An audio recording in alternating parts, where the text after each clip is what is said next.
ചരിത്രത്തിൻ്റെ ഭാഗമായ ഒരു സംഭവം നടന്നതിൻ്റെ അല്ലെങ്കിൽ ആ സംഭവം ഓർമ്മിപ്പിക്കുന്നതിൻ്റെ ഒരു വർഷം കൂടിയാണ് ഇന്ന്. കേരള സാമൂഹിക നവോത്ഥാന ചരിത്രത്തിലെ അവിസ്മരണീയ അധ്യായമായ വൈക്കം സത്യാഗ്രഹം അത് അവസാനിപ്പിച്ച് തീണ്ടൽ പലക വലിച്ചെറിഞ്ഞ് ഇന്നേക്കിതേ ഒരു നൂറ്റാണ്ട് തികയുകയാണ്.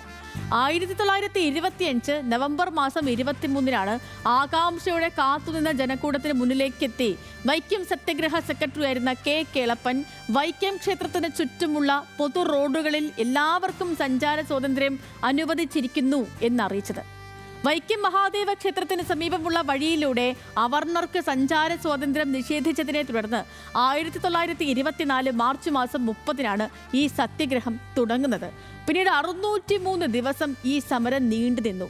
അതിനൊക്കെയും ശേഷം ഐത്തോച്ചാടനത്തിനെതിരെ നടന്ന പല സമരങ്ങൾക്കും ആധാരമായത് ഈ വൈക്കം സത്യാഗ്രഹമാണ്. അങ്ങനെ നമ്മുടെ കേരളത്തിൻ്റെ നവോത്ഥാന ചരിത്രത്തിലെ അവിസ്മരണീയമായ അധ്യായമായ വൈക്കം സത്യാഗ്രഹം അവസാനിപ്പിച്ചിട്ട് ഇന്നേക്കിതേ ഒരു നൂറ്റാണ്ട് തികയുന്ന ഒരു ദിവസം കൂടിയാണ് ആ വലിയ സംഭവം നടന്നിട്ട്.